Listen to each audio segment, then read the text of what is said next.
That's just part of it. Everybody knows I chew. Yep.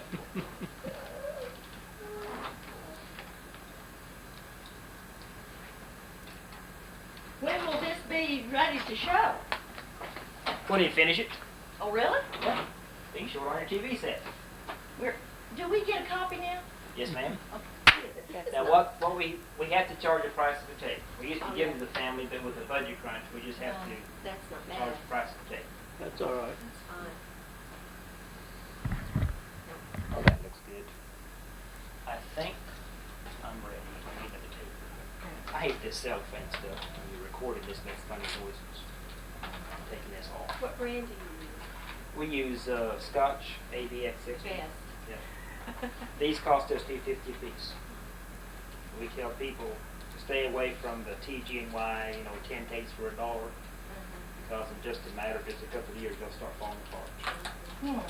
These tapes have a life expectancy of upwards of 50 years. So when we get a copy, that's what they'll be like, right? Well, there'll be audio and then also the video if you want the video too. Oh, we want the video, yeah. Good. And then also we use the Scotch. This is a 2-hour tape at standard speed. And same thing, these cost us $10 a piece. And Well, it should be on the best if it's going to be for archive Yeah. value use. okay. Now, do you want us in here? Or? Yeah, that's fine. Oh, okay. Sure. Mommy, come over here and sit by Daddy. Yeah, just Are you going to sit No, I'm here? not gonna sit by Daddy. It'd be all right. No, They have you an want to sit. in. I'll sit over here. Oh, okay. Sometime my memory won't work, and I might have to have their help on a date, Yeah, date or Right something. here. Yep. Did you, when he gets ready to turn his on, then I'm getting a little bit forgetful. you. Not exactly senile yet, but on the verge. Okay.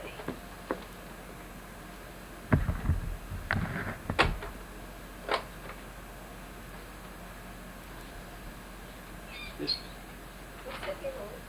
You go by W.W. Walker? right. Yeah, most of my friends call me WW.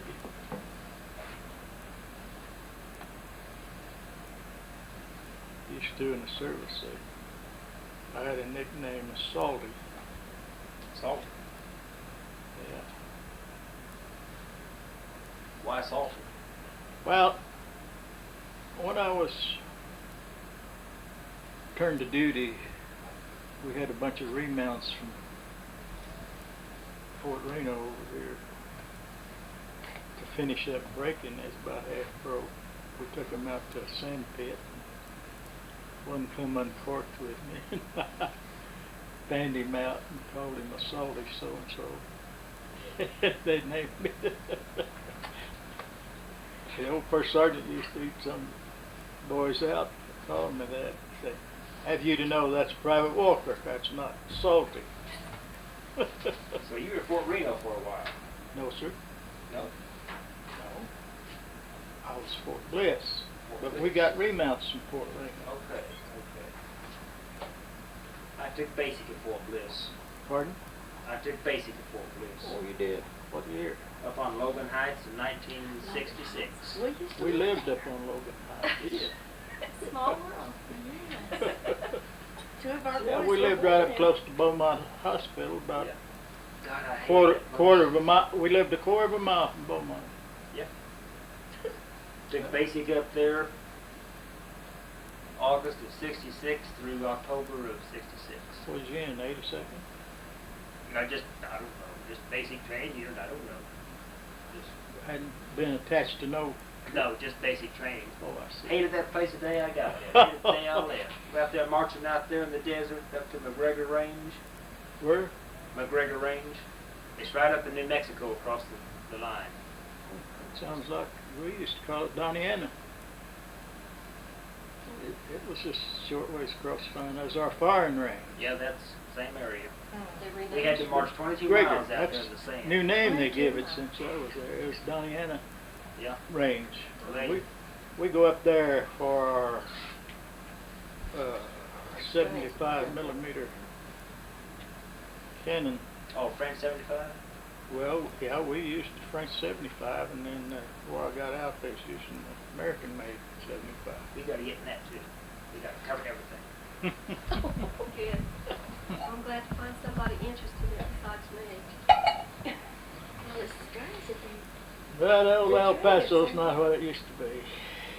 We thought we was in old Mexico last time she and I was down there. We flew down there they told me they had free museums down there, and I told Mama, I said, I'd like to go down there and look at those museums. I said, oh, I might even be in one of them. And we agreed to go down there and visit, and go down there, and Mama got sick. You know, they burned that diesel instead of gas, and the whole country smelled like diesel. One of the two factories. There's two big plants there, that manufacturers at sea, and the town stinks like it. And we went down and man, it was all Mexican.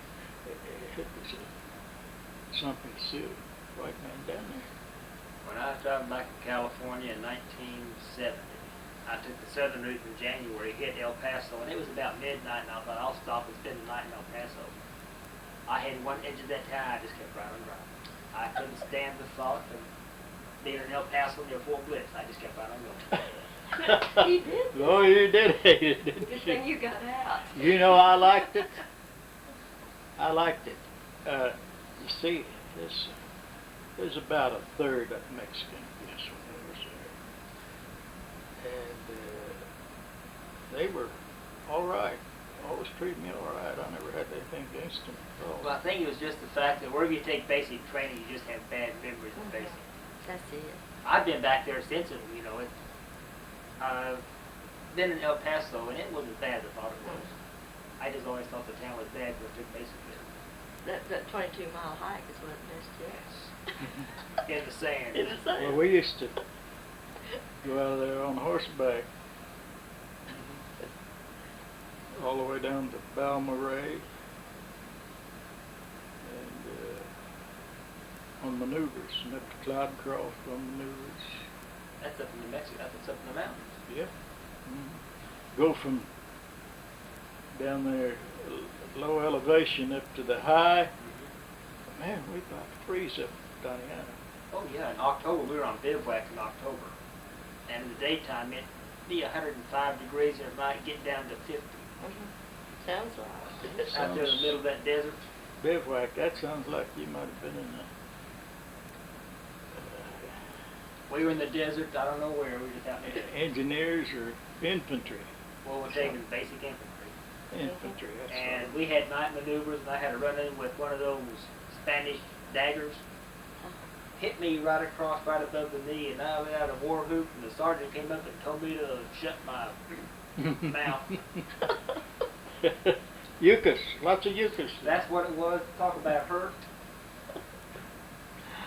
When After that time, I also heard a rattlesnake out there, and I thought, that's all I need. Get Yeah. stuck by a yucca, bit by a rattlesnake. there's plenty of those too. That's why I hate Fort Bliss. I don't blame you.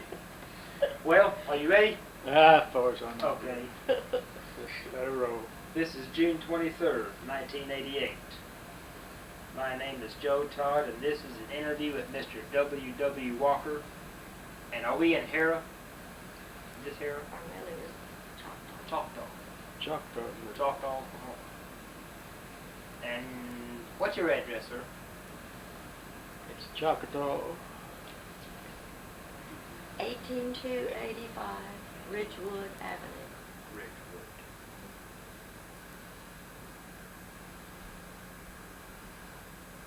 Choctaw. Okay. Sir, where were you born? Fayetteville, Arkansas. Fayetteville.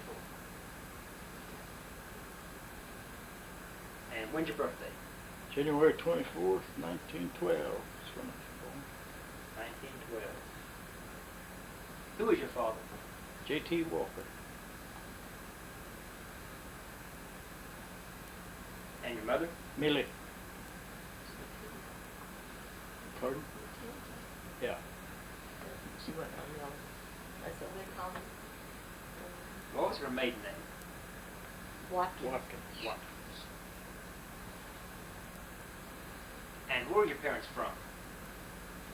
Well, my mother was Arkansas and my daddy was from Tennessee. So it was fun. Any one of your grandfathers in the Civil War? Yes. My grandfather, Walker, What was his name? John Wesley. John Wesley. John Wesley. John Wesley. Yeah, I've got a old time picture of him. Any stories about him in the Civil War that you heard about? Well, yes, but they're kind of vague. I heard them when I was small, and I don't remember the details well enough to tell them anymore. Then he had some big daughters that saved his life once. They got his horse out for him, and they shooting at him as he was running through the apple orchard, and they met him beyond the apple orchard and had his horse ready, and he got away. It's a close call. Now, was he north or south? South. Any, you call any of the big battles he was in? No, really can't. I was too little to remember. In fact, I never got to see him. I saw the ants of it. Saved him. What kind of work did your father do? Well, he was a farmer and horse trader. That's about all he did. And did the family live in Fayetteville or outside of Fayetteville? Well, they lived right in Fayetteville at the time. But That was when you were born. when I was born, but they didn't stay there. They moved to Oklahoma. How old were you when the family moved? I must have been about 5 years old, I guess. And you moved to where? Well, first I remember well is Bristow. You like that very much? Denver, Colorado. Oh, no, we left Bristow and went to Colorado. You remember the trip? 1917, when the 1917. flu was really raging. My daddy and mama got scared. People was dying like flies with it. And he bought us all a ticket and we went to Denver, Colorado. Thought that Mama was supposed to have lung trouble. And he thought if the flu hit her, it'd kill her real quick. So we went to Denver. Stayed a year out there. He didn't like it out there. And then we come back to Oklahoma. And he had police farms here in Oklahoma. Farm. What part of Oklahoma? Over in Creek County and Lincoln County. Around Stroud and Bristow. Would you tell me some of the chores you did on the farm when you were a small boy? You bet. That's easy. I was shore boy, such as feeding the hogs and getting the cows in for milking and getting them up out of the pasture. In the morning I had to go after the horses, get them in out of the pasture. There's usually other men to be harnessed early in the morning. What kind of hogs you raised? My daddy liked the Durocs and Poland China.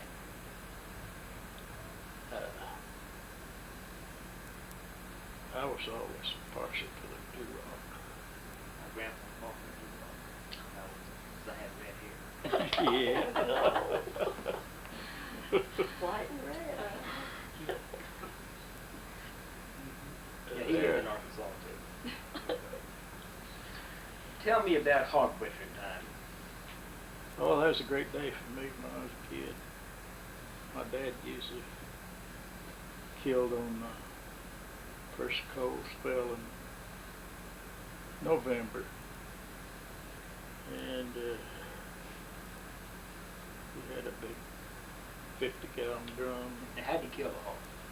Pardon? How'd you kill the hog? Shot him with a 22. Stick him. Where?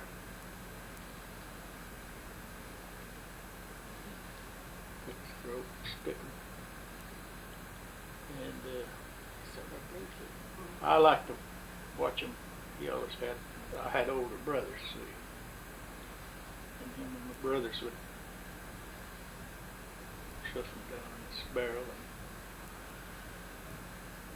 and he'd test the water, see if it's just about the right temperature to get that hair. They'd turn him around and they had a hay hook there, hook in his snout and let him down on the other end and pull him out on had a board shelf like that, pull him out on, start scraping him. What'd you scrape him with? What'd you scrape the hog with? Butcher knives or hunting knives. Now, how hot did that water have to be? Do you recall? Yeah, I don't recall. Got close to the boiling. It's close to boiling, I imagine. But anyway, get a good scald on them, they really scrape nice and clean. That made good cracklings, you know. After you got him scraped, what'd you do? Hung him, gutted him, and that was always interesting to me. I learned how to do it by watching it. I killed him myself after I grew up, since we've been married. And I learned how to cut them up. You put them out on a table and cut them up. You let them stay out overnight and cool out before you ever packed them with salt. And that's pretty interesting to me as a kid, is watching them prepare them for the winter. And he smoked the hams usually and hung them in the smokehouse. Now, how'd he smoke? Well, he done it different ways. One way, he built a fire in the smokehouse and let the smoke do it. And another way, he had a little burlap teepee with a hook hanging down, and he'd hang them in that and smoke them. Through the night. All over.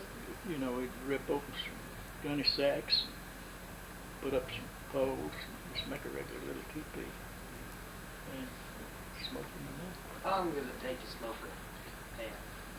Oh, you got me there. I don't really remember how long. Several hours, so had to keep that fire going for quite a while. That's one of my chores. I'd usually go to the wood pile and pick up buckets of chips. And the chips, where you kept the fire going, chips burning. What's the best wood to smoke with? Oh, that's kind of to your own taste, I guess. A lot of people do it with pecan, or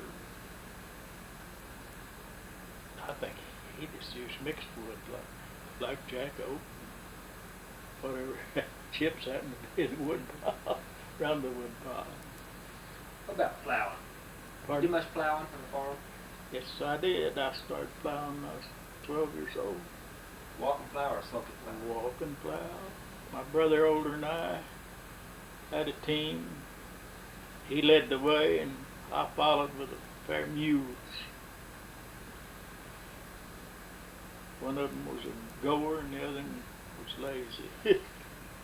I call them Short and Slim. My dad rigged me up a whip and with a deal on my wrist, you know, and I worked old Shorty on the right, and he'd get lazy and let old Slim do all the work, and I'd reach out that whip and cut his behind and get him up, even up the double trees. Which did you prefer to plow with, horses or mules? Mules, because I had less sympathy for mules. Why did you have less sympathy for mules? Well, I loved horses. I liked horses. I liked to ride them. I liked to pet them. I liked the little colts. The mules is all darn ornery, hard to catch, hard to handle. They're always giving you a bad time.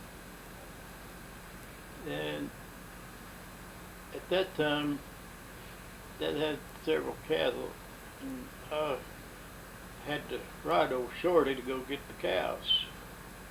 And I usually just put a bridle on him and hop on him bareback, and his little round back rest. It's like riding a donkey. And he got smart. He got to where he'd set up. I'd be galloping after a cow, run around her, you know. He'd all stop, stick his legs in the ground, off over his head I'd go. In fact, old Shorty's what made a rider out of me. I remember one time it was really storming and lightning, and I was getting him up, and boy, he got wet, I got wet, and I got me a mule tail weed to whip him with,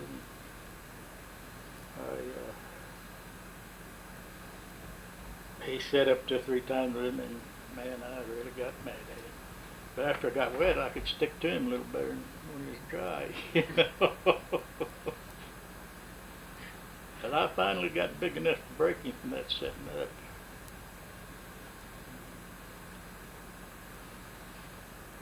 What breed of horses did you have? Well,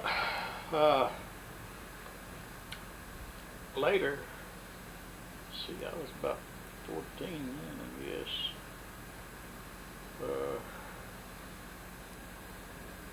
I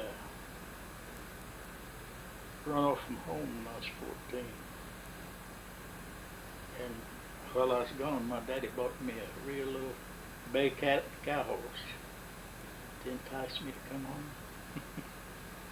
So I couldn't wait to get home. Why'd you run away from home? Tell it all. I shouldn't tell this. Yes, you should. It's a good story. Well, it's cotton picking time, and over at the school where I'd gone to school, was having a big singing convention and dinner on the ground. And I had told Mom and Dad both I was going to go to that dinner on the ground and singing. So this particular Sunday I got my horse up and saddled up and went in the house to change clothes. And my dad come up in the field, and he had decided that it was dry enough to pick cotton. So he just unsaddled my horse and turned it loose. And I saw him through the window. Well, I didn't want to jar with him, so I just went ahead and put on my clothes and packed up my others in the suitcase and went out over a mountain to the highway and pulled out. Where were you living at this time? Where were you living? McAllister. McAllister. We lived out near between McAllister and Tanny Hill Prairie, right out west of McAllister. I know when we was hauling cotton to town, we always come around by that penitentiary there all the time. And where'd you go? Pardon? When you ran away from home, where'd you go? Oh, I went to my sister's house. She lived at Bristow, south of Bristow. At a little place called Newby, Oklahoma. So we just had one store, general store, and a post office, and gin. How long did it take to get there? 2 days. 2 days. Yeah. Using the thumb. What year was that? Oh, You gee. say you were what, 14? Yeah. You got 26, 7? 26 and maybe 25 or 6.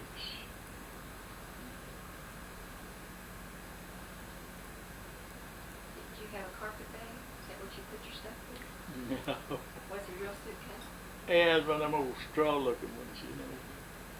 How much cotton could you pick in one day? Well, I never was considered too good a cotton picker. I just couldn't get it very fast, like some people. All the way from 150 to around 175. That's about all I could pick. For a brother older than I, he picked 225, sometimes 300. He was a 6-footer and long arms, and he could get that stuff. You ever pull bows? Yes. Uh-huh. How much could you pull? Oh, I could pull 300 easy at bows. And who ran the gin where you took the cotton? You got me there. Can't remember. My dad took care of all that. And I usually went to town and saw one of them dime westerns. while I was getting How big was McAllister in those years? Oh, it wasn't very big. They, if I remember right, they had 2 banks, 2 theaters, 2 big wagon yards. My dad used to park in the wagon yards. He usually had some trading horses, and when he'd take a bale of cotton off, he'd tie 2 or 3 trading horses on the back of the wagon. And while he was, after he'd get the cotton gin, he'd trade horses. Maybe all afternoon he'd trade. What was the name of that wagon yard? Oh, you got me there. I don't remember. Would you give Oh, me...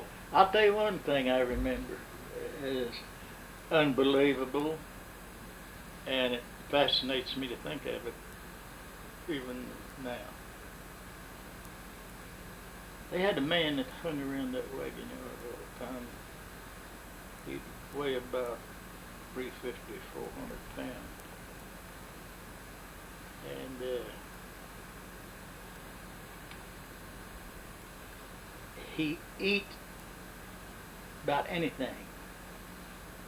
Glass, he could eat glass, swallow bolts, nuts, anything. He'd do it for a price. And what he ate for lunch, I had to watch. He'd go to buy a box of golden axle grease and 2 loaves of bread. And he'd eat both loaves of bread and over a half a box of golden axle grease. And they offered to bet in 2 years' time he could eat a Model T Ford. And it wouldn't nobody bet. That's a tall one. And the Ford company, I understand, at that time, would back the finance that he could do it in 2 years' time. Did he? I don't know. We moved away from there. But anyway, that was a standing bet. But that really fascinated me to watch that man eat that bread and axle grease. He'd smear it on his bread and just put 2 slices together and eat that sandwich. I let go with an axle grease. You know, that's what all farmers grease their hubs with, spindles with. I was going to ask, how many wagons do you have at the farm? We had 2 regular wagons and a buckboard. One of the real old Western style buckboards. What brand were they? Can you remember? Well, I remember the wagons, but the buckboard was just a Western type buckboard like you see in Western shows. The wagon, one of them was Springfield, and one was a Studebaker. Dad bought the Springfield new. They meant something to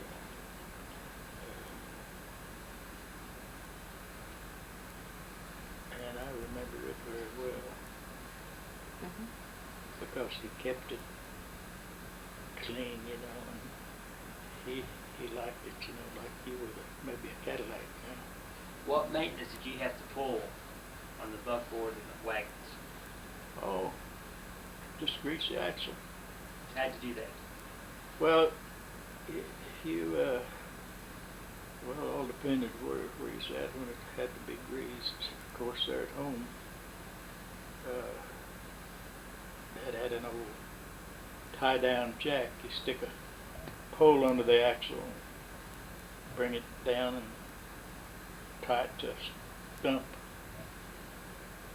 and take the double tree pin out. It was made in a fashion where it fit the nut on the axle. That's what you use for a wrench. You unscrew your nut that went on to hold your wheel on. Do it with the double tree pin. And you yanked it back off of the spindle. And you had some golden axle grease and a little paddle, and you smear that on there. See that you got it forward and back. Shove her back on and tighten up your nut. It's ready to roll. How do you keep the tires tight? Water. Had to take it down in the, well, they was practically new wagons. It all depends on what the fillers is made out of in a wagon as to where it's going to give you trouble of drying out. And what's the filler? That's the space that your spokes goes into, that the wheel fits on over the top. Bodark was the main wood they put in the better wagons, or wood, due to the fact the weather didn't affect it so much. But when it got loose, you stand them in water part of the day or so many hours, and then roll it up and let the other part soak, and the wood swells and tighten the tires. It's ready to go to town and back. And how long would that last? So, Oh, probably a week. if you lost Depended on the weather, you know, whether they got any rains or not, or any big dews, fogs, you know, well, that keeps it from drying out bone dry, you know. if you lost a tire, what'd you do? Oh, sometimes that was bad. You had to stop, put it back on, hammer it, get it back on. It's not easy to put back on usually. You drive, if you got any wood around. If you didn't, you'd have to take your pocket knife and whittle down some wedges and drive in between the filler and iron rim, your your rim started on a tire. It's just an iron rim. Well, I've heard people call them tires. Oh yeah. Yeah. Now, the one thing I understood, I saw my daddy repair old wagons. I got to know the mechanism of a wagon better than most people my age, because I heard him call the names of them, the parts, you know. How many different parts on the wagon? Oh, there's quite a few. The running gear, that consists of the wheels, and axles, coupling pole, and tongue. And then you have, then you bolsters. That's the part that the bed sits on. The bolsters, the front and all it holds it. It's got a pin in it, goes down through the bolsters, through the coupling pole, into the axle. Holds the front end together so they can turn it either way when the horses turn. And that deal that holds the tongue is a yoke.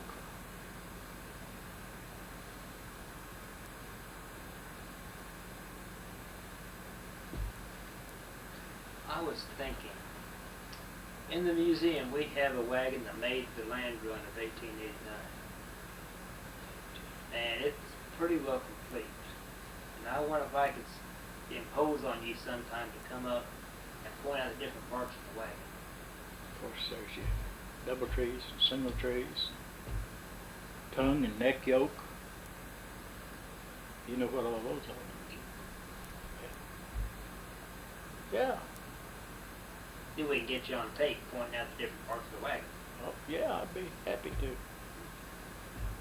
Sure. Okay. Where'd you start school? We're at a little school south of Bristow. I was 9 years old when I started. It had half of it was log, and I started in primer and made 3 grades first term. How do you make 3 grades in one term? Well, I found out I was a little too smart for the primer, so they jumped me up to the first, second. When I got out of school, I was in 3rd grade. What was the name of that school? Mills Chapel, Mills Chapel. south of Bristow, about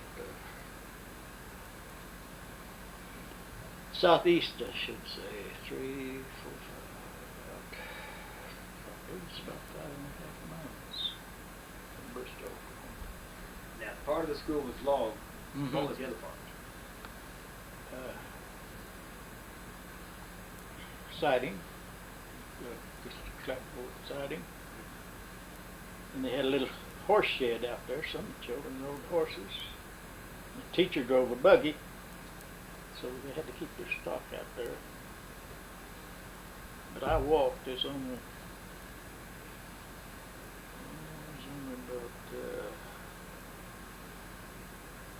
about 3/4 of a mile from the school. That place I walked to school. Was it a one-room school? No, if I remember right, the log part was the biggest. That other room was kind of a shed on. I remember, I think that's where they kept all their coats and extras, wood. Had a big old iron heater.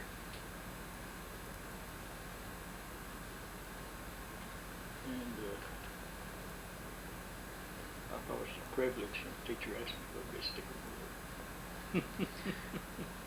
How many students went to school there? I couldn't answer that. I just have to guess at it. Well, I'd say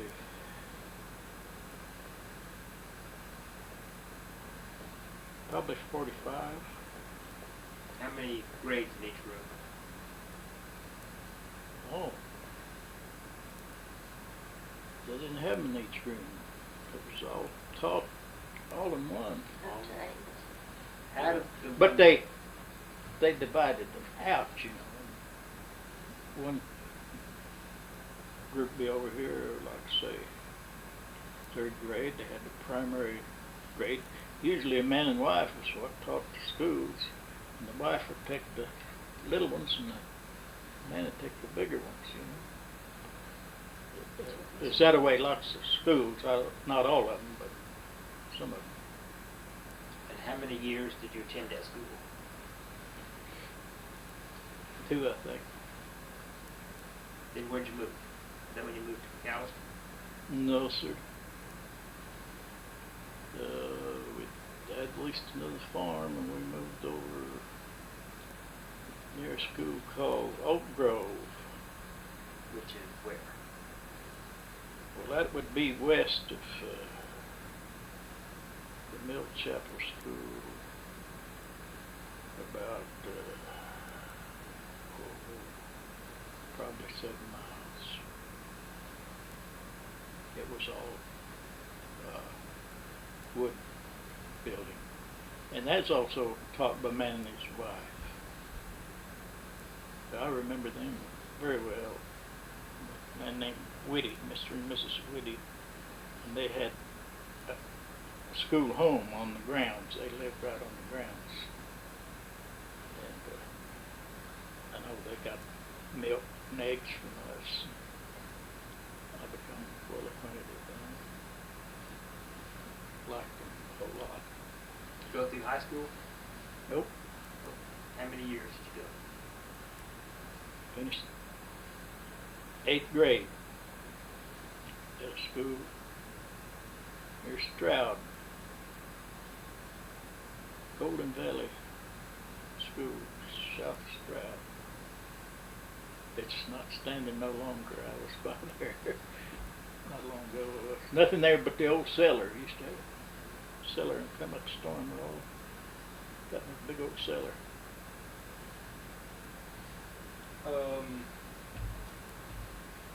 And when your father leased the farms, would you consider him a sharecropper? Well, he usually just paid cash for it. Paid cash. He got all the crop. How does That's the way he's done. Yeah. What is a sharecropper? Well, they work for a percentage of what they grow. You know, like a 3rd and 4th, or half and half, you know. They divide the crop. That's the sharecropper. After the 8th grade, what'd you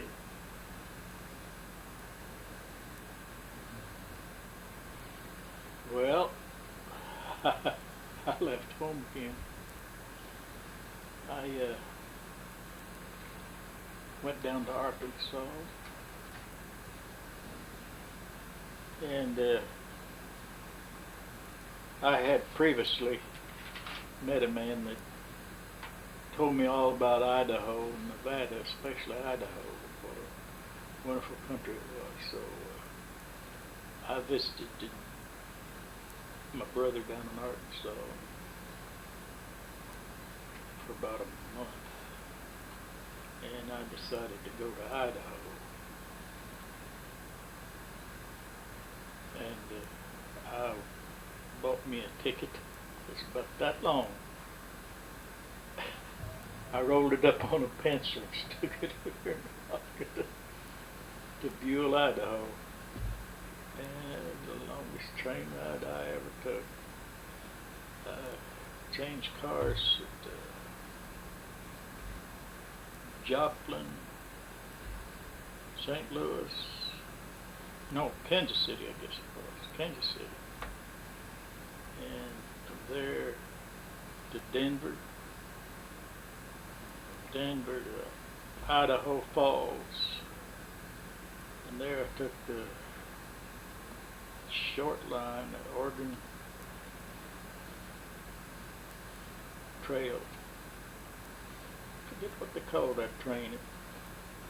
Run over there once a day to Buell. Just, I believe it's in, if I remember right, it's an air gauge. Well, anyway, I never will forget that.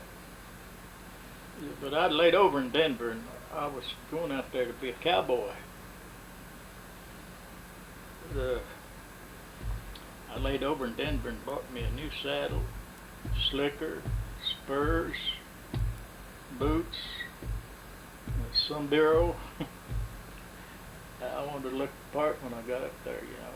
I had an uncle up there that used to be a big cowman down in New Mexico. I thought, well, hell, I'll sure go to work for him, you know. But I got a disappointment, really. But I was going to tell you, when I got off the train at Buell, the slicker I'd put is one of the big yellow riding slickers, and I carried it on my arm, you know. And the conductor looked me over when I got off the train. He said, son, you don't need that slicker up here. He says, this is an irrigated country. It don't rain up here. I said, well, I just got it in case. So I went out to, I stayed in town that night, and next day I found out which way from town my uncle lived, and I found a fellow that's going out that way, and he hauled my trunk, saddle, and stuff out there for me. They didn't even know I was coming, and I didn't know much about them either, you know. Got out there, he had a sheep ranch instead of a cow ranch. That's how long. And man, I was sick. I said, well, I don't know nothing about sheep. And I didn't want to know either. And I told him, you want to put in another one there?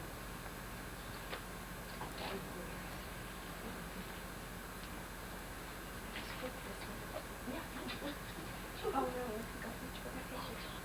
I'll just use one.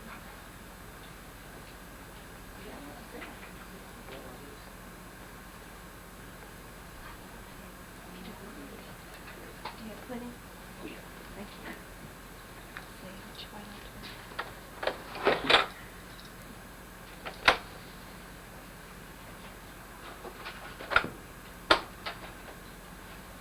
So I stayed there and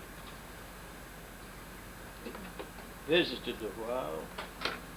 I think I was there about a couple of weeks. And I had a cousin lived near there, and he was a Watkins peddler. The old Watkins products. And he's on the road quite a bit, and his business picked up, so he had to hire a man, and he told my uncle to have me to come over, he'd give me a job, $60 a month, and found. So it looked pretty good to me. I went over and started working for him. We just had a boarding room. Anyway, we just had a 40 acres. You know, to me, that's a mighty small piece of ground. But he called it a ranch. And I learned to irrigate. It was all irrigation country. I learned to irrigate there. He had a couple old ponies he called workhorses that didn't amount to very much, just workhorses. And I had to mend his harness and fix it up before I could even use it. And I done a lot of shoveling work, opening up ditches and corrugating the fields for irrigation. You know, they have a two-wheel corrugator, similar to a cultivator. It's got a spring and a handle on it. You let down the blades and they dig little ditches. You drive up and down and irrigate put irrigation ditches in there like alfalfa or other stuff as well. And they have a head gate. You turn your water on that and irrigate your fields. It's pretty simple if you learn how to do it.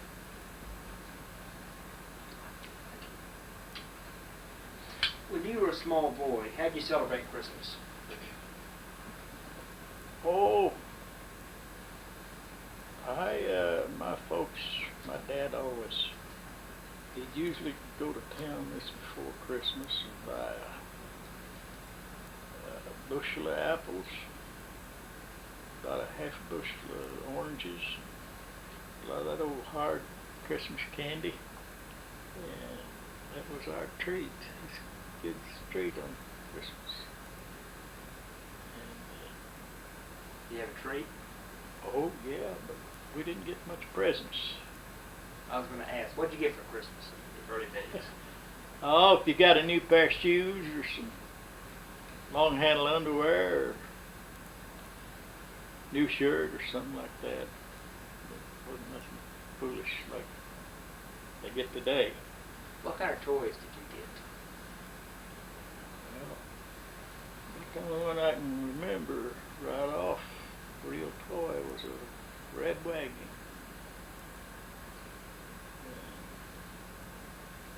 Outside of that, I don't remember any toys except the red wagon. You made your toys. I made my own toys. Tell me what type of toys you made.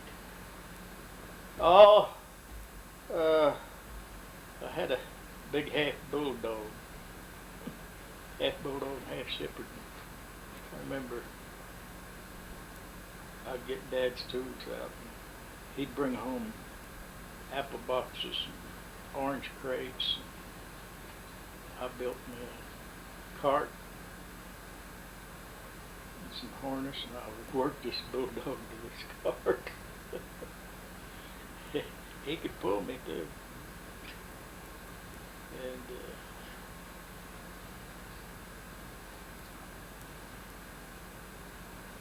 Didn't you whittle things out with figures? oh yeah, I whittle little toy guns out. My brother and I would have shootouts, cowboy Indian style. Go down in the woods and play like it was Tarzans, climb trees and bend them over and catch another tree and try to go like Tarzan, grapevines, swing on them. What kind of pets did you have as a boy? Oh, when I was about 4 years old, I remembered one I liked well. It was a muskrat. And I carried him around with me all the time from here. We was real buddies. And I had pet skunks, pet squirrels. And, I guess every boy from time to time had a pet squirrel. And I've had about every kind of pet they are, from that muskrat to a black bear. Black bear. Tell me about him. Well, I didn't get him till I was pretty close to that part of it when I was telling you, it was up in Idaho. I got him from a prospector. He had him as a pet. Now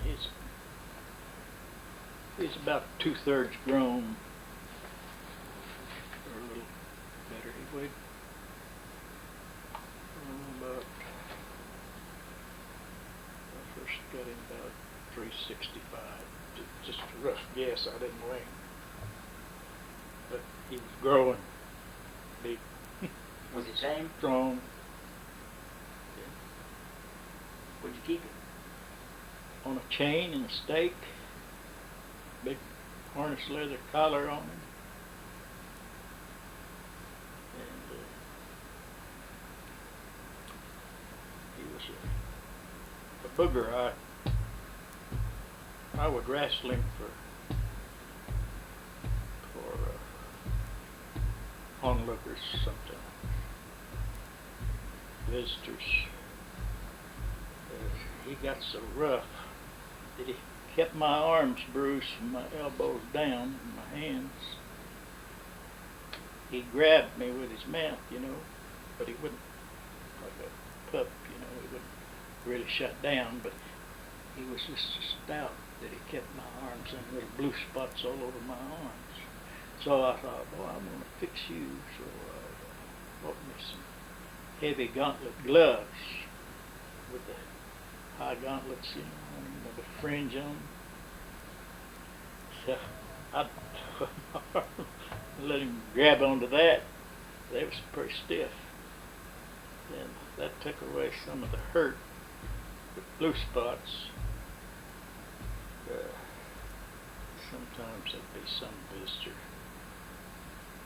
bring him soda pop. He liked to lay on his behind and drink pop. And one time a guy brought him some booze.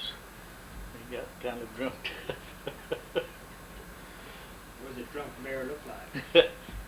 Well, they just kind of waller around and don't look natural out of their eyes. But I got spooked at him and got rid of him. He got me down one time. He had a circle war, big circle where he'd run. I'd tell anybody, don't get close to that circle, or he'll knock you down. What he'd do, you know, he'd turn around looking at them like that, and he'd reach out of that, and just knock their feet out from under them, just turn them flip. They wouldn't know what happened. That's the way he'd beat down. But I learned to wrestle him. Say he got you down one time? Yeah, but this particular time I couldn't get up.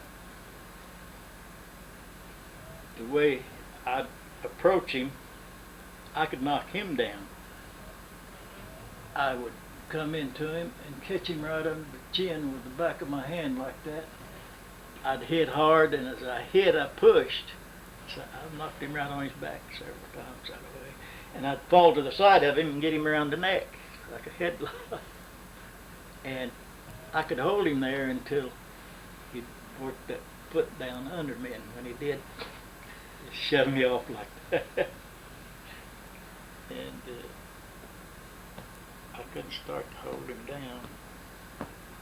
But this particular time, it seemed like I was feeding him or watering him or something, and he knocked my feet out from under me like he would anybody else. And when he did, he got right up over me and put a paw right up on my chest and was looking right down into my eyes, you know. And that's what told the scaring. Uh-oh. I'm going to get rid of you, boy. So, I think all saved me is a dog come around the corner of the house, and he turned to look at the dog, and when he did, I knocked his foot off of my chest and rolled out of his reach. All them do, them bears are unpredictable. Where were you living at that time? Idaho. Idaho. So when did you return to Oklahoma? Well, let's see. I went on to northern California from there, from Idaho to northern California. If I remember right, I went up worked in the redwoods. What'd you do up there? A big sawmill at Scotia, California. Well, I had a job on a rip saw, sawing redwood. big sawmill, big lake. They hauled up, they had their own train, they hauled the logs down in the mountains, dump them off for the log train into the mill pond. And there the loggers would work them up towards the saw, the big saw out front. And then the whole mill was loaded with saws of various kinds. They cut all kinds of redwood. How big are those redwoods that you cut? How big are they? Yeah. Well, the ones they cut, I don't think they cut anything less than,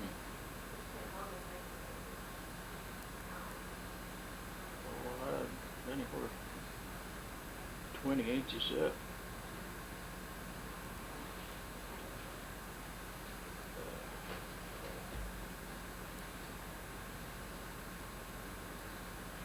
When you were a boy, who were some of your childhood idols? Oh, well, one of my Western idols was Hoot Gibson. Did you ever see him? Well, he was an old-time Westerner that was really a cowboy. He grew up in western Nebraska. His daddy was a big cow and horse breeder, and he really learned how to do it well. And then he got in movies, and he was good. He was one of my. Then of course, I liked prize fighters. Of course, Jack Dempsey was my favorite. And I got the privilege of seeing him in person while I was in Idaho. He stopped over at the Twin Falls and hotel there, and I saw him in the lobby of the hotel.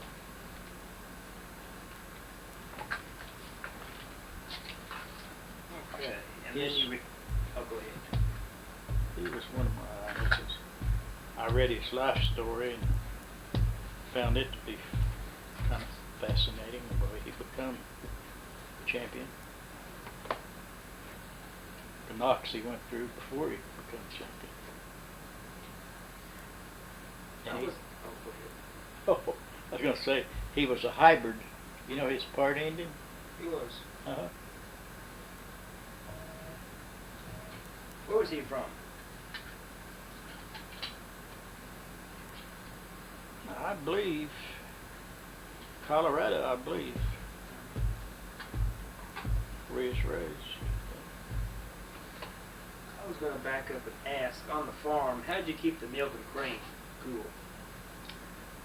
Well, Mom had a well house, and it's kind of built out of rock, and it's kind of like a cellar.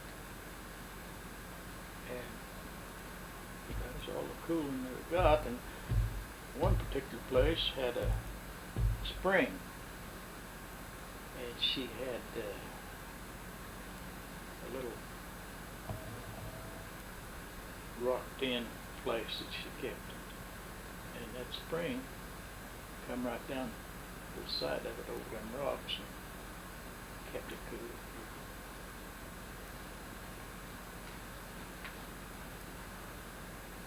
And when did you return to Oklahoma from Idaho and California?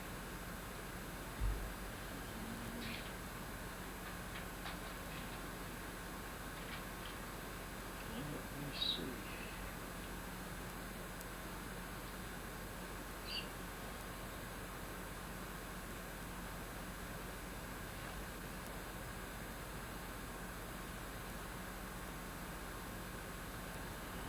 Wait. Remember how old you were? About how old you were then? Oh yeah, I was about 20, I guess. 32 then? Pardon? So it'd be 1932? Well, I'm not clear on that. I guess I was about 20 years old when I come back here. I met my wife over at Stroud when I was about 20. Of course, she wasn't my wife.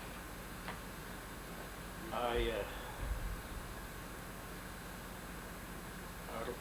visited with the folks while there, and I went up that spring. I went and followed the harvest clear up to Dakotas, come back down an highway and pick corn, and then I went to Texas and joined the Army. Before we get into that, Yeah. how about Sanitary Joe? Sanitary Joe. Was that in Idaho, Dan? Oh. Was that in Idaho? What'd you know about you like to got me then. Oh, I was just a character that was right up on the Nevada and Idaho line in a national forest. UC Cattle Company had him hired to look after sheep camps and cut timber for the ranches and sub-ranches that they operated, such as Saltee, mowing machine tongues, and this what timber they needed done to keep the ranches going. He's an old bachelor. Well, he's about my age now, or older at that time. He looked like old Foxworth. You ever see him? No. That movie star. There's the gray mustache and beard, Foxworth. Well, old gray hair down the back of his neck. He was really a rough customer. They sent me up there one time with a freight wagon to get some buck break teeth.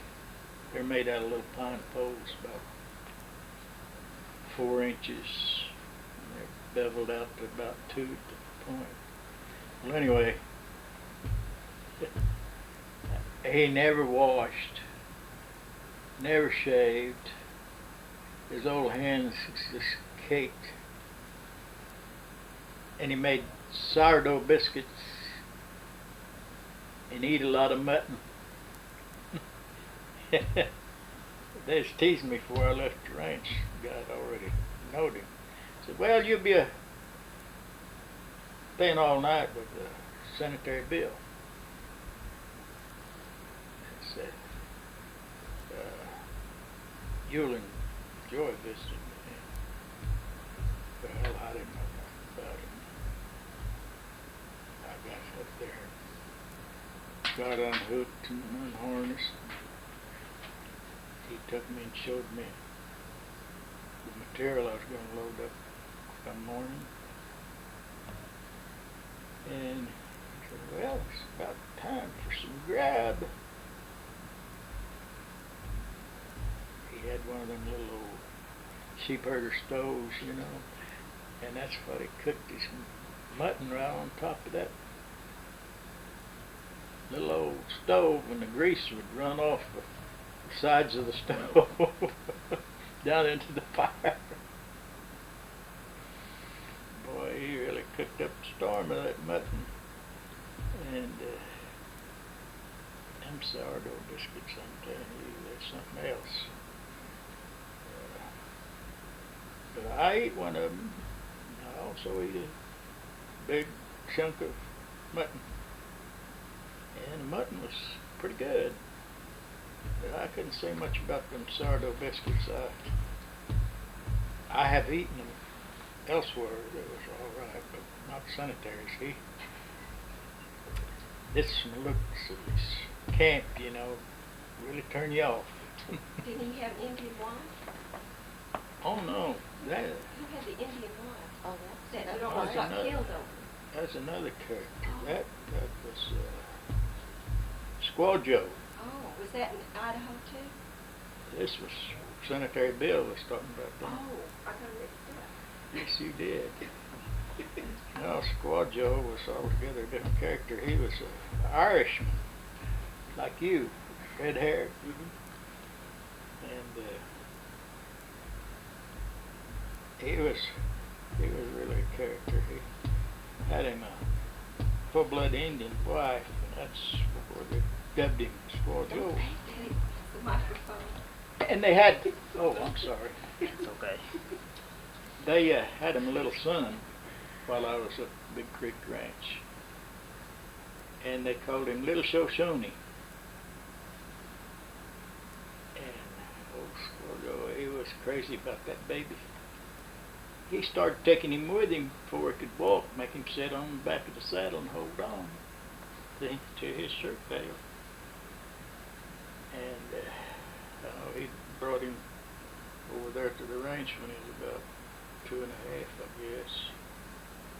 And he is about a wild one as his old man. And I'd been deer hunting a time or two, and old Joe saw me. He said, I want to tell you something. That I had a nickname of Buttons up there. That's what the old branch foreman called me. Now everybody got called me Buttons. Buttons, I want you to stay out of my deer pasture. He put blocks of salt out for them deers, you know. He could get one this anytime he wanted to. Year round, didn't make no difference, in season or out of season. So,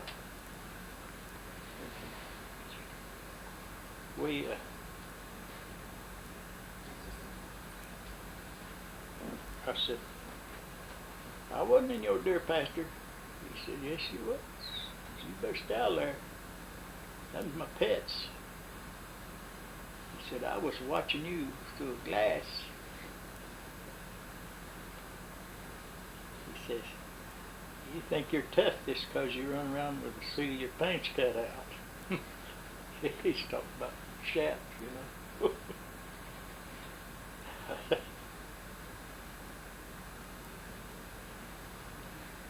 Was that the one that got mad at you over his wife?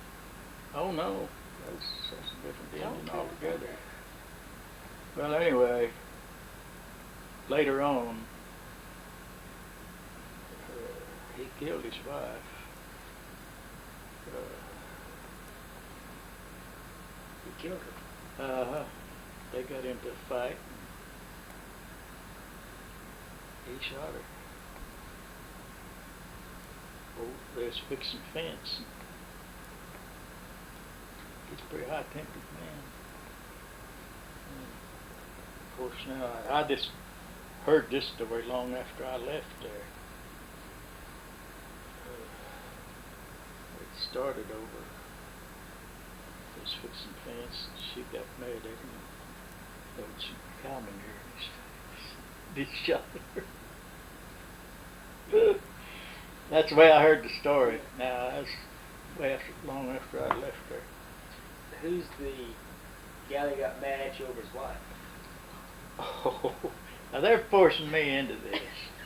Kathy wasn't gonna told me tell to be this. sure and tell Well, at this same ranch where I was at then, I was you might say the general flunky around there. I done everything. My official job was blacksmith helper. Kept all the hay tools repaired, and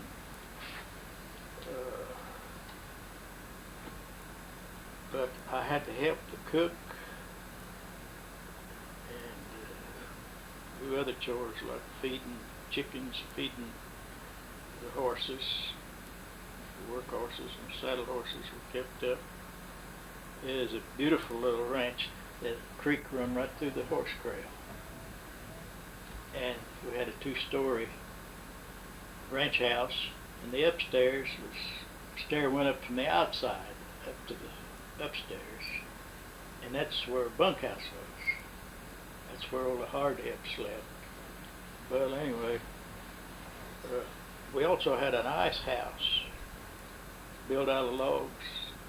They cut that ice in the wintertime and bring it up from the ponds and store it in this log house and sawdust, and we have ice all summer. I'd have to quit my blacksmithing and go. Boss's wife would holler at me, "We need some ice, but we need to roast today." I'd have to get the meat out too, out of that ice house to bring in. Well, they hired her a helper, getting ready to start making hay, and it was an Indian girl, and pretty, and they also hired her husband. I didn't know they was married here. He's a nice looking young fella. I was pretty young myself. I guess I was around 18, 19. Anyway, we got to be pretty friendly, me and his wife. Sometimes she'd go to the ice house and carry the meat back after I cut off whatever they're going to want. And also got water for. Anyway, we like to talk to each other, but what give it away? She got to favoring me at the table. You know, she'd maybe give me the first piece of pie or some little goodies or something to serve them. And one hand would look at the other and wouldn't look at the other, you know, and wink. I know what was going on there. So, one day, her husband, I'd finished eating and he finished eating ahead of me, and he went out, put on his hat, standing outside the steps as I come down the steps. Says, "Walker, you like my wife?" I said, "You mean that Indian girl in there?" "Yeah, that's my wife." Well, I said, "Sure I like her." Boy, he looked at me and said, "You take her. You can have her." I said, "Well, I don't like her that much." I said, "I just think she's pretty and she's nice. And you take my wife." I said, "Nope, I don't want her." That's about the end of that deal. I didn't know what maybe we was going to dangle horns, but. How about the eagle story? Pardon? The eagle story. I wrote it down. Oh, these gals is coming up. I thought we was going to talk about saddles. Well, We're going to talk about that too. Now that's when you're in Idaho too, wasn't it, Dan? Oh yeah, that happened to the same ranch I'm talking about, the Big Creek Ranch.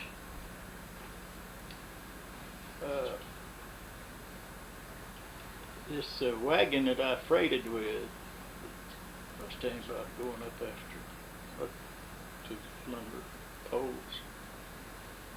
Well, they made about 4 trips a summer into headquarters store. They had a big store, the post office store, and at the headquarters ranch is Sandy Center, San Juancito, which means Sandy Center. Well,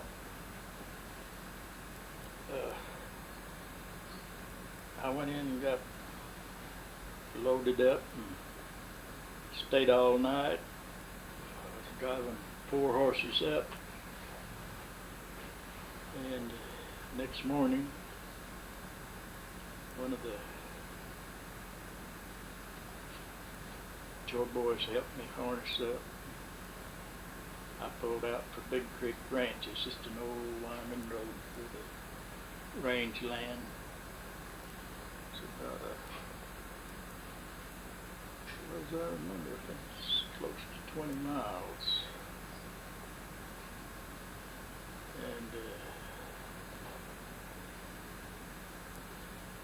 I had a big load of provisions, such as parts for mowing machines, parts for foot rakes, sulky rakes, sickles, groceries, water canteens, just a general range supply of merchandise. There was also a little switch track just a mile from headquarters ranch. Just a minute, Daddy. Now, just flip this again.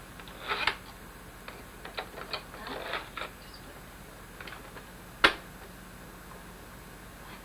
It's always good to watch. Well, I had to get a pretty early start to make it 20 miles. So I pulled out pretty early. And I got to sleep. I had a lunch packed. I got sleepy. And my wagons, one of them big old heavy freight wagons. I had the draft horses, squeal horses. Lead team was a little lighter weight, a little bit spooky. And the spring seat was made different from the original that come with the wagon. It's bigger and spread out. Some welder or blacksmith had put some special arms on it, and it was covered with goat skin, Angora goat skin. Well, when I got sleepy, I just folded an old sheepskin coat that I had in the wagon and laid down on it and stuck my feet out over the other side. And I wrapped my line, put my lines around my leg like that so I could feel any tug or sudden move the horses made, you know. And I was trying to sleep. I guess I did doze off. Anyway, the lead team woke me with a jump, trying to get away, and I grabbed the lines and got them checked right quick. And I went to looking around, seeing what spooked them. The old wheel team, they wouldn't spook. And they could hold the lead team back with their britching, you know. And off to my right, kind of a little gully, you know, that sagebrush was about as high as my head. You know, out on them higher ground, where it'd only be about knee high. Down in that rich stuff got big, you know. Well, there was two eagles that had been fighting down in there. I could see both of them. And I knowed what they was doing because both of them had their mouth wide open and was exhausted. And I got to thinking, hell, things give out. I think I'll just catch it. So I put on my brake and went around and unhooked the lead team's double tree off of the tongue, you know. They connect to the end of the tongue. Brought them around and tied them to a hind wheel. They had halter shanks on. And I just done my other lines up on the brake rod. And I slipped around there and surveyed the situation pretty good. And I figured out which one was the targest, which one was the biggest. And I chose the biggest one.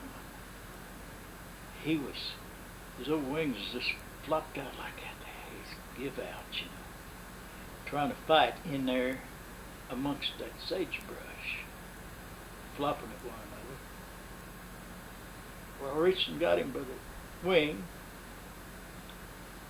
and I tried to whirl him around, but it was so close in there I couldn't whirl him around, but I got a hold of the other wing so I could hold him back. He's grabbing for me like that, you know. And, oh man, he had his old claws and hands as big as mine. And I just drug him out of there. I went up to the wagon and I reached up over the sideboard and one of them old canvas water bags, that's what they use up there in that country. They have little rope handles, little fine rope. I've done one of them, tied his legs together. And I just throwed him over the sideboard and tied him to one of the springs, the spring seat. Hooked up the team, took off. So I got into the ranch about dusk, almost dark. Foreman come out. Well, you get everything buttons? I said, I hope so. And he was going to survey the load. He stepped up on the brake, you know, to look in. Eagle had come to life, started flopping like that. Oh, he fell off of that wagon. I mean, it scared the devil out of him. He said, what on earth you got here? He said, I picked me up a pet down there in the desert. A pet. I said, yeah. I said, where can I keep him? I don't know about that. Being you got him, put him out there. There's an old log barn about, well, it had been a log house in the early day, and it's about rotted down. You might put him in that. So I took him out there and put him in that. Took care of my teams. And the next day, I took scraps from the food table to feed him the first few days. They butchered 2 heifers a week there to feed their crew and some more little sub ranches. So I had a lot of guts and heads to feed him, you know. Man, he could clean a head, hide, hair, and all. Nothing flat. Well, I'll give you an idea how tall he was. I could just stand flat-footed and hold his wings out like that, and his feet be on the ground. He was a big brown eagle. I mean big. But I was afraid of him because I know how they could fight. I went down to the creek and cut me a long willow pole with a fork in it, and I'd come up there and fork his old neck and just pin him against the wall when I'd have to take in some groceries or water, though I didn't trust him. But you know, it wasn't no time. Well, I didn't have to do nothing. I just talked to him. They're smart. I named him Billy. And we just got to be regular old buddies. And I guess it's about 3 months past. In the meantime, somebody turned him loose. I think it's the foreman's wife, so I was figuring. Because I know he did get a chicken. One got in under come up through the floor, and he got her. And that woman seen them feathers, and I know she's one of them. She'd had the only one that had any cause to. So they turned him loose, and I belly ached about him. Turned my eagle loose. So I had to make another trip down to the center for groceries. And on the way back, my eagle come to me. I seen some eagles flying along the road, flying a sagebrush. Wait a little while and look and look. I stood up and hollered. I figured it might be him. I stood up and hollered, Billy. And he didn't come right then. I drove on and pulled a hill. And I stopped the horses to rest, give them a wind. And he flew from the back of my wagon and lit right on that spring seat right beside of it. And I talked to him, stroked him, and I was really astonished. And I went in with him, riding with me up in the spring seat. Boy, that foreman about pulled his hair out. Oh, you'll never outlive this. You're the Birdman of Big Creek.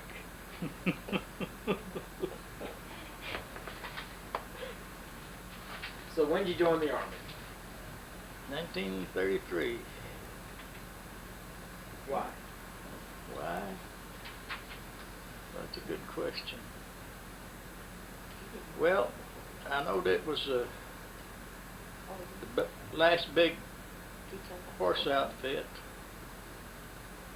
They had the 7th and 8th Cavalry there, and also the 82nd Field Artillery. That is a 4th list? Yeah. Did you go to 4th list to join the Army? Or? Yeah. So, I've always liked horses. And I thought, well, I can make it there, Anywhere there's horses, I can make it. Wasn't it still called the cavalry? Oh, yes. 7th and 8th Cavalry and the 82nd Field Artillery. But it was the biggest military post in the US of A of its kind. See, it was part of the whole 1st Cavalry Division, which took in a lot of territory in Texas. See, they had another cavalry unit at Cheyenne, Wyoming, and another at Kansas, up at Fort Riley. Fort Riley. So, but this was the biggest horse. I had more horses there than anywhere. Now, where'd you join the Army? Where? Yeah. Fort Bliss. Fort Bliss. Right off the post. Did you have any basic training? Yes. I trained in the 7th Cavalry. Tell me about your basic training there with the 7th Cav. Well, it was short, I didn't have no birth certificate. And I've been there about 3 weeks. And some of the other boys had been there the same amount of time. They was getting sworn in. I wondered why I wasn't. I didn't say anything. I just kept getting the basic training right along with them that's already sworn in. And we went out and drilled horseback, foot.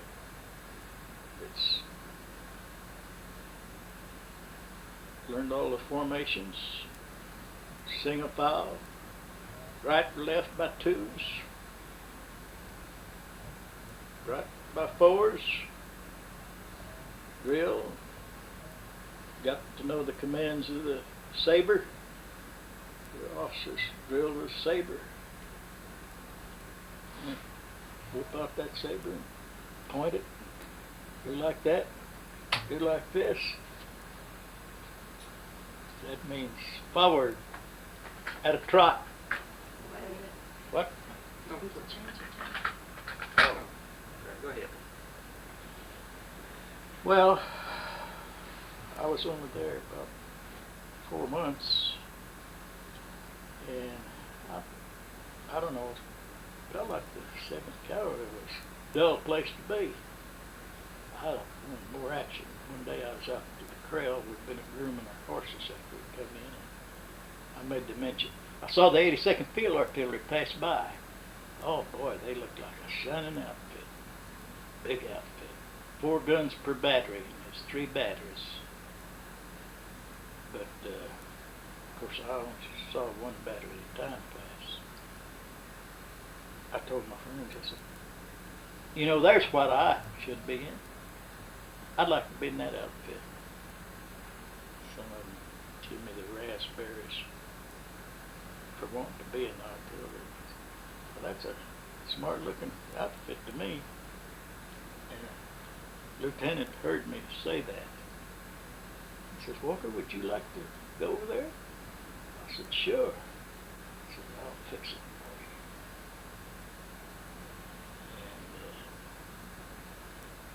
And I went over there and was there about 2 weeks, and finally one day they said, well, your papers come back.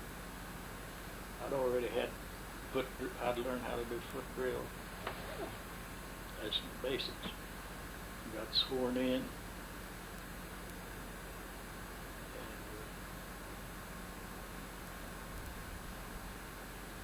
We had 156 men in A battery, the 82nd Field Artillery.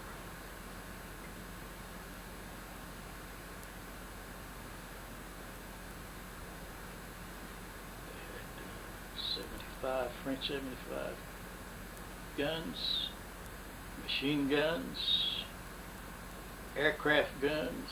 What kind of machine guns? Well, we had the water cooler type, and the Browning automatics was the 50 caliber was the aircraft guns. In fact, while I was saddle maker, I had to ride on the flank with a couple of men with a pack horse with a machine gun. With the 50 calibers on a pack saddle. We're supposed to protect the artillery, and if got an air attack while it's traveling. And of course, that's just some extra duty on maneuvers. Ordinarily, I didn't do that. They had a sergeant in charge. But that's the way we traveled. The machine gun, automatics and protection on the flanks, both flanks.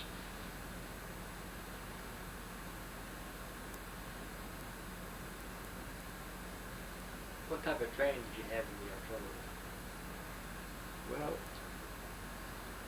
you have your basic foot training, just like the infantry.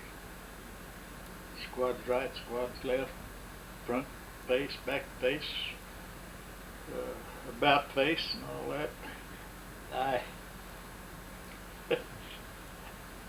I like that. We'd fall out every morning, take our calisthenics, without a shirt on. I liked all that. Well, some boys from the east, and they hated horses. They didn't like to take care of horses, and they didn't like that basic training either. And some of us awful awkward. And the old sergeant said one day, I'll have you doing a back face so long you'll bury yourself right there till you learn how to do it proper. Well, he hacked this old boy off pretty much. And he's still a recruit. He says, oh, I think better of that. I'll just run you around the gun shed. You take off double time.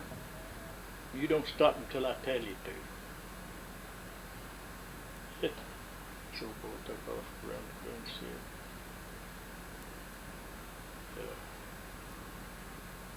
He seen him come around it once. He's waiting for him to come around it again. He didn't come around it. So the sergeant went up there.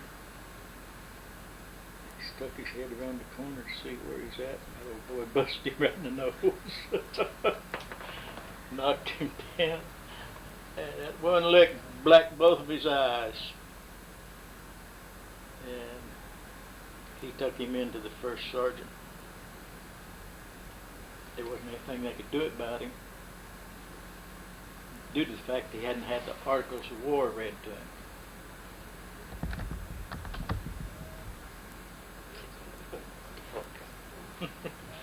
Lots of funny things happen. Lots of fights. And beer parties, big dinners. Oh, I enjoyed the Army. I didn't bitch about the work. I thought it's fine. I've been much here. You get to Juarez? Yeah, go to Juarez anytime he's off duty. What'd you do down there? I soaked up some beer. Bought a few novelties. Sent my friends. Oh, I've got a picture of me at the Juarez bull ring. Went to a bullfight over there once. Did you box while you were over there? I mean, In the isn't service. that where you learned to box? No, Oh. I learned to wrestle. Oh. Oh, yeah, I was a wrestler in the 82nd. Did box. By accident.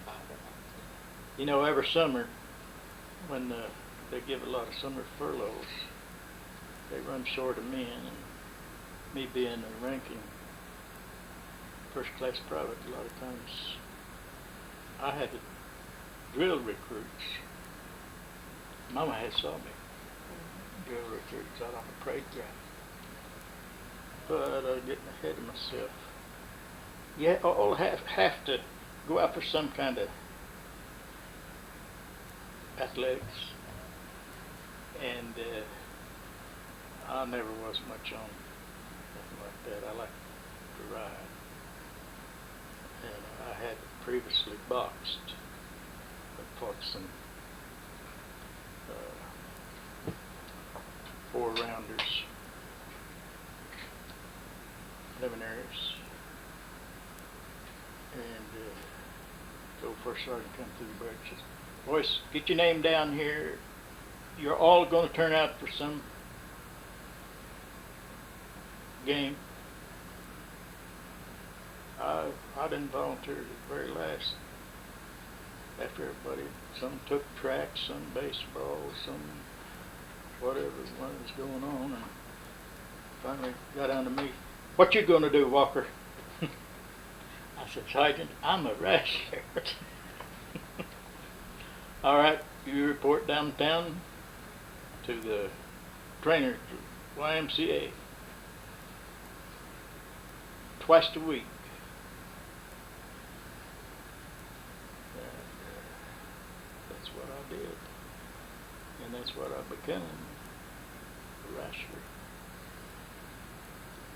And I got pretty good at it. Welterweight wrestler. I won a championship at it. I got the trophy in there back then. But I didn't get the trophy at the match. It was given to me because the champion transferred to Hawaii. And I become a champion without wrestling for it. Not everybody told that. Well, I was. I know, but He was in line. I had already wrestled him, and he just did outpoint me. I was the next runner-up for it, and the old poet run the Army YMCA. Said, "Well, you let take this trophy." I said, "Give it to me. I like this." Tell me about the maneuvers you went on. Oh, we'd go on 10 days, anywhere from 10 days to 30 days. We maneuvered down to Marfa, Texas. Went into camp there. Is that Camp Barkley? Pardon? Is that Camp Barkley? Fort,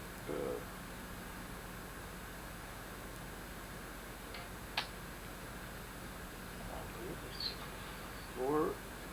Russell, ain't it?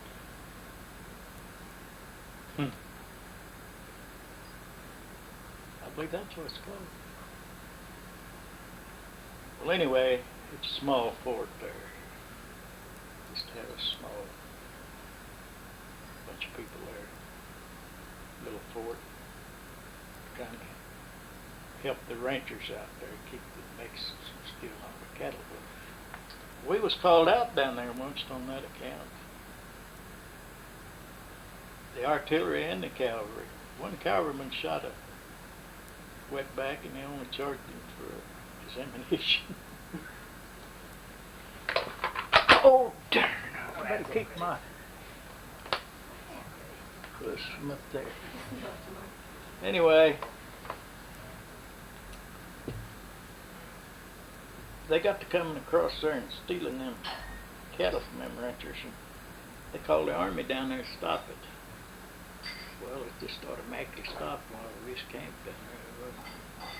It just stopped. We maneuvered all around that range country, this side of the Big Bend country. And, those ranchers kill more Mexicans than what the army ever did. Where were they from? Across the border? Yep.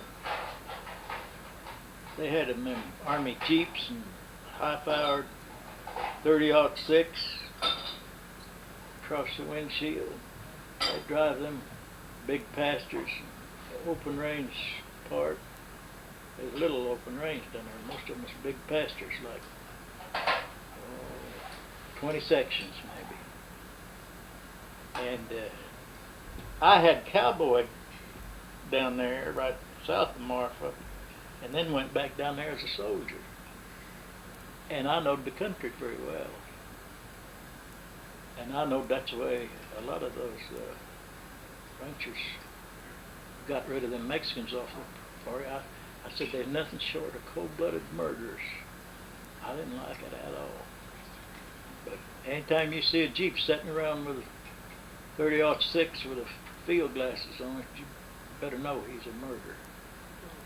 They shoot him and leave him away for the coyotes and buzzards.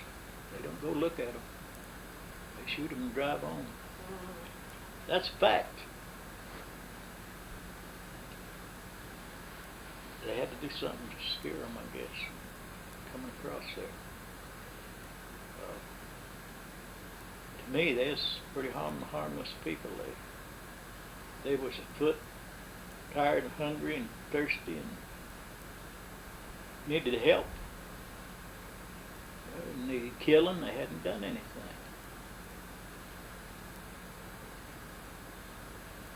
But no justice. But anyway, I got a big bang out of going around with the army down there where I rode over. What did you have to carry with you when you were on maneuvers? 45 automatic.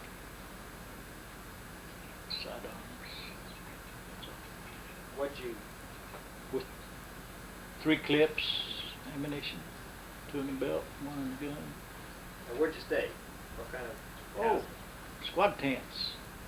We had a whole row of squad tents. How many men to a tent? 8. 8. So who carried all And the a tents? non-com with them. So who carried all the tents and the provisions? Oh, the quartermaster. Was it a wagon or... Well, we carried part of our provisions with the wagon, but when we had water out on the trail where there wasn't no water, the quartermaster had them big water trucks. They come up and throw up a bunch of canvas water tanks and run them full of water, and they'd be there when we got there, all ready to go. What kind of food you have on maneuvers? Oh, it was usually real good. We had a Jew mess sergeant, quite a character. His name was Finkenstein. He was really a good fellow and fed us good, but you know, they're the most abused non-coming service is a mess sergeant. I mean, they're abuseful to him. Why? Call him dirty names and always demeaning him to each other. If something don't suit their taste, they always demeaning the mess sergeant. But I never did. I thought he fed good. The stuff was good for you, wholesome food. I never bellyached about the food they had. What kind of food did you cook? Oh, well, they cooked one thing they soldiers called slumgullion. What it was is big beef stew. I'd call it a stew. You know, potatoes, tomatoes, beef, chunk beef, and seasoning, and it was really good. And then, you know, at SOS for breakfast, that's good. And fruit. Oh, he had some good meals he cooked up, both at home barracks and out on the maneuvers too. We went from Marfa to Balmaray.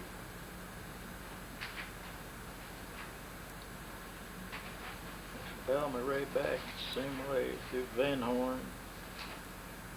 We also maneuvered up to Cloudcroft. What did you do on Cloudcroft? All of us went up there on maneuver to test out the horses and the men. We didn't go into no action up there, any practice shooting. But it's quite an experience to ride up there and from that low climate up to that high, and the horses all took chills, and they had to send down and have the quartermaster to bring horse blankets up there to blanket them. And it's about to freeze, and soldiers are going around with their bed blanket around their shoulders. We went up to town to a dance hall. Oh, it was a sloppy looking bunch of GIs. What did the town look like, town of Cloudcroft? Pardon? What did the town look like, Cloudcroft? The town? Oh, it's a small town. I imagine.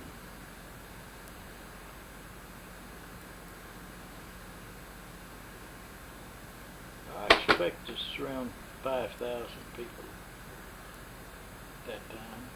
They had a big dance hall that's running wide open. Some bars. And one old gal quit a soldier out in the middle of the dance hall and gave him a bad time, told him he stink. And the bartender come around and said, "You go get your money." Said, "Them boys on maneuvers, they're not supposed to smell like a rose."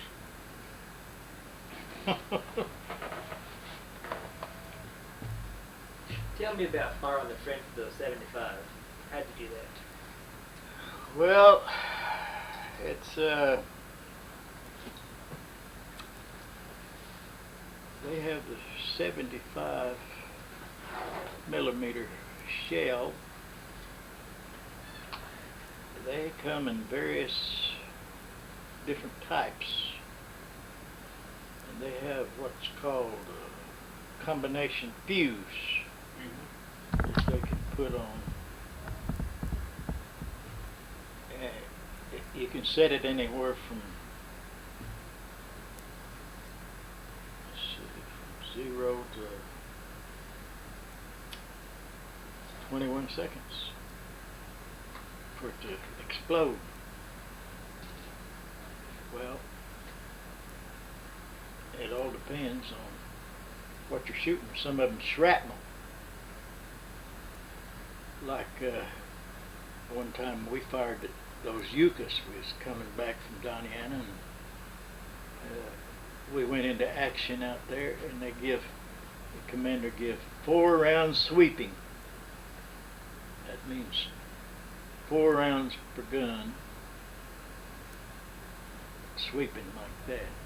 You put 1, 2, 3, 4 with that combination fuse, and it was shrapnel. At this mowed all of them Yuccas down. I made mowed them down. And later they got sued for it, and the government had to pay for all them Yuccas. How do you load a French 75? What do you do? You open the breech and throw a shell in the muzzle and close it. And it's got a lanyard on it. It's cocked and ready to fire. When you get the command to fire, if you're number 1 cannoneer, you jerk that lanyard, and that busts your cap, Turn it back, please. and it fires. Don't get in front of this camera. Oh, I'm sorry. Why'd you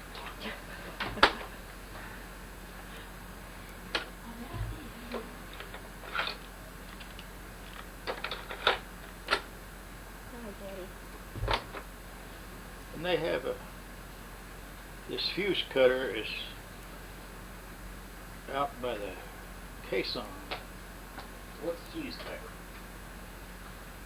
It's the deal you put the 21 second combination fuse in when it's screwed onto the shell.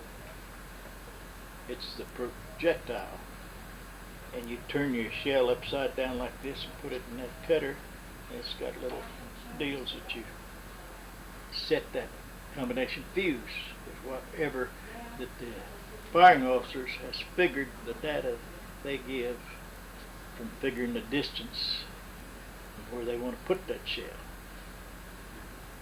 That's all for the captains higher ups to figure. How do you move the gun? By horses. Now, do you have the gun? and the 6 case on horses. 6 horses to both, limber and the gun. I mean the caisson and limber. That's 2 parts. And the gun and the limber is 2 parts. The old French 75. Well, that's both shell carriers in the limber on the gun, and the whole caisson is shell carriers, front and back. And see, it was the only horse artillery in the United States. Other field artilleries like Cheyenne and Lawton, cannoneers had to ride on those caissons, and the non-coms rode single mount behind. But in Bliss, everybody rode a horse. They didn't have no cannoneers on no guns. See, that's to the point if they get a sick horse or in actual warfare, some of the teams killed, they got enough horses to throw in some new ones. So that makes it more positive. Any specific incidents on maneuvers besides shooting the yucca? Any other incidents you can recall?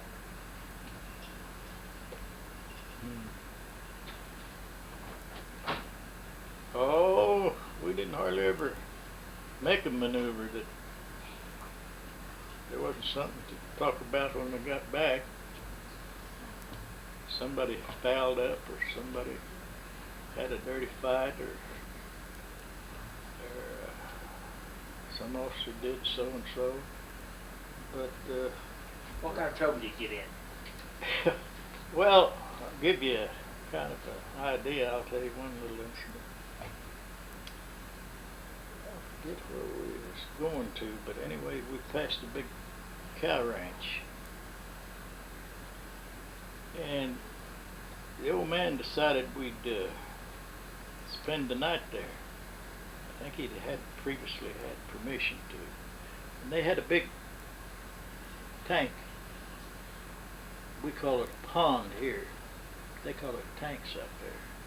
It's about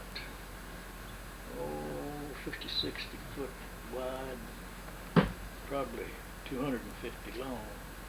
It's a regular little lake. Well, he had us all to strip off all of our shorts and take just a halter and halter shank and swim our horses in this lake. As they'd done, had the picket line put up, and after we swum the horses, we come back and put them on the picket line and went to getting back in our clothes. Then we had to pitch our pup tents and dig a little trench around them, you know, with our little shovel. And there's about 3 fist fights going on up and down that line at the same time we was putting up our foot tents. Some of them was tired and hungry, and they wasn't taking no lip from nobody. So I just stopped and watched the commotion. It was kind of a little uphill, and I was up a little higher. Some of them I could kind of look off down on some of the others. And I mean, they was really fighting. And of course, some of the officers come down there and broke it up. But also, they killed about 3 rattlesnakes right in camp there. One of them was a monster. He must have been at least 7 foot long. That's big for a rattlesnake in most countries. However, I saw one I had down at in that Longhorn Saloon in San Antonio, this 19 foot. They got the hide hanging in there. And they also got a deer that's got 72 points in there. Sounds unbelievable, don't it? You ever been there? If you're ever in San Antonio, go to the Bighorn Saloon or Bighorn Museum. They sell a lot of novelties there. And they'll give you $10,000 if you bring a set of horns in that they don't have the same species. Worldwide, not just Texas-wide. Worldwide. Well, it's a very interesting place to. What kind of maneuvers did you do on the Rio Grande? Well, see, we was practically on the Rio Grande. Right there, just before I was down there. We was in 28. Old J.J. Pershing fired her artillery round over in the bullpen in Juarez to quiet them down over there.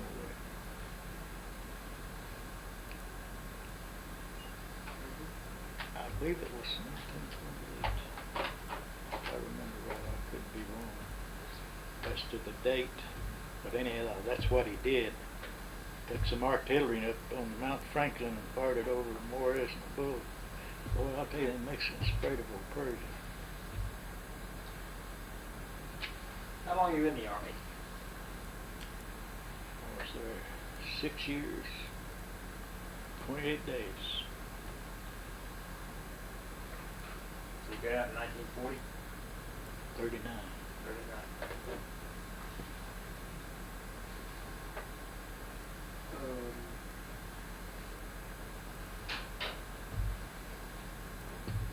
What's your fondest memory of Fort Bliss for the first game? Fondest memory? Yeah.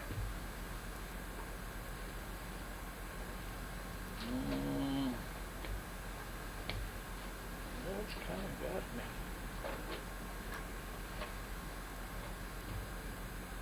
Well, you see,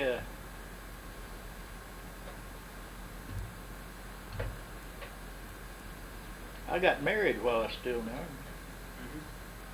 What year? 1936.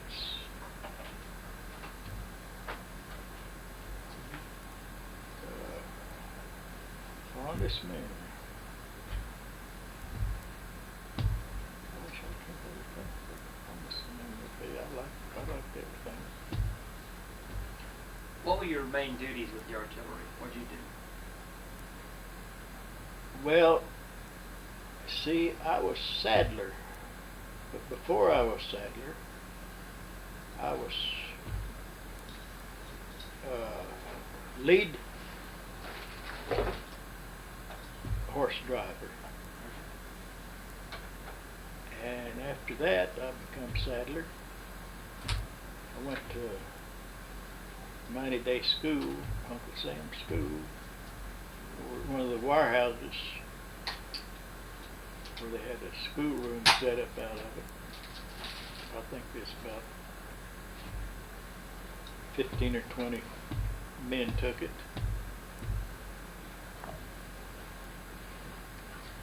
What does a saddler do?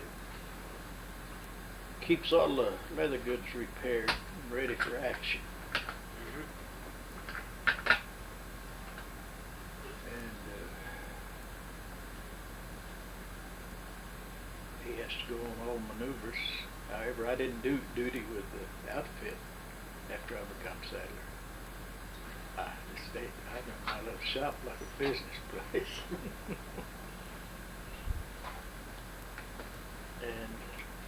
But I had to go on all the maneuvers, see, because that's when they need you.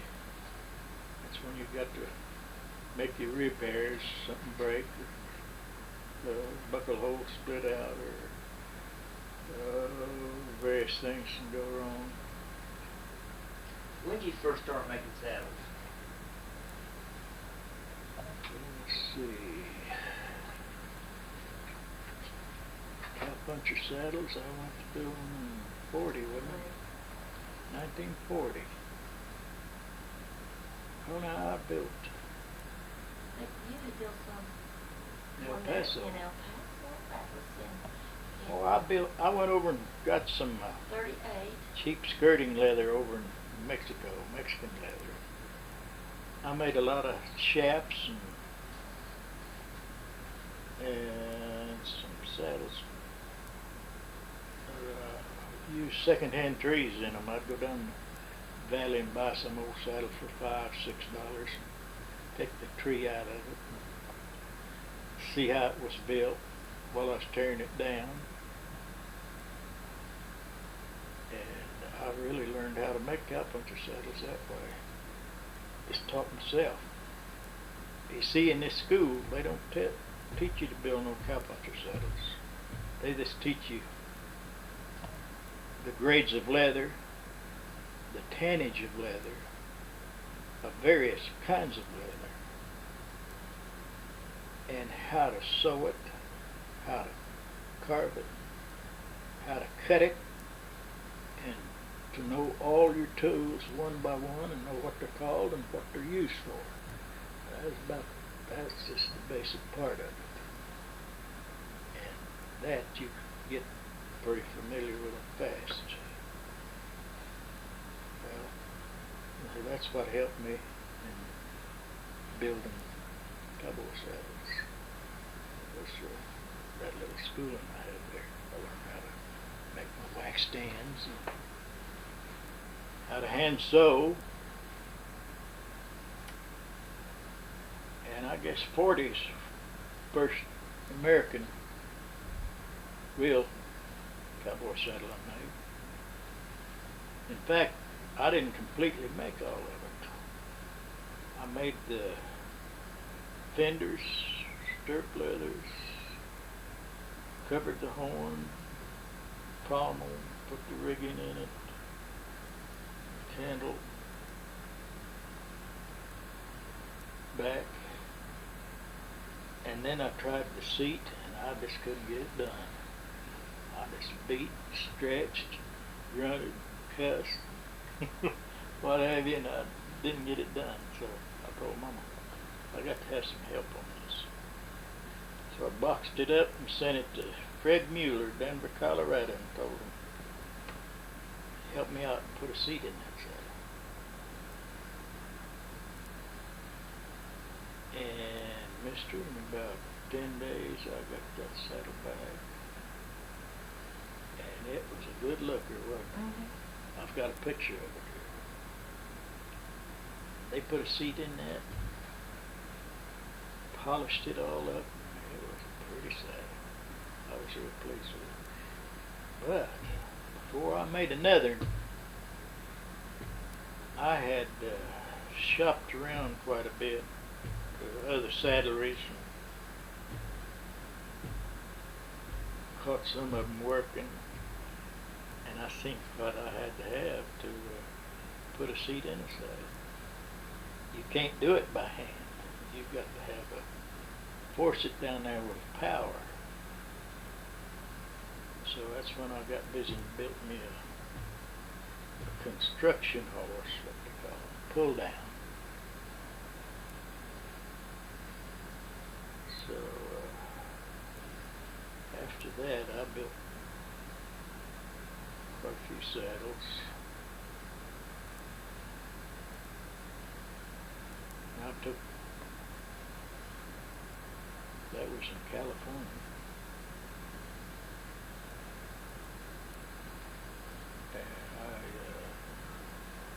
I become a federal guard there. On California? Yeah, I had to depart from the saddlemaking to, I got on at an arsenal as a federal guard, Which arsenal? Benicia. And I was there a year. I was there when war broke out.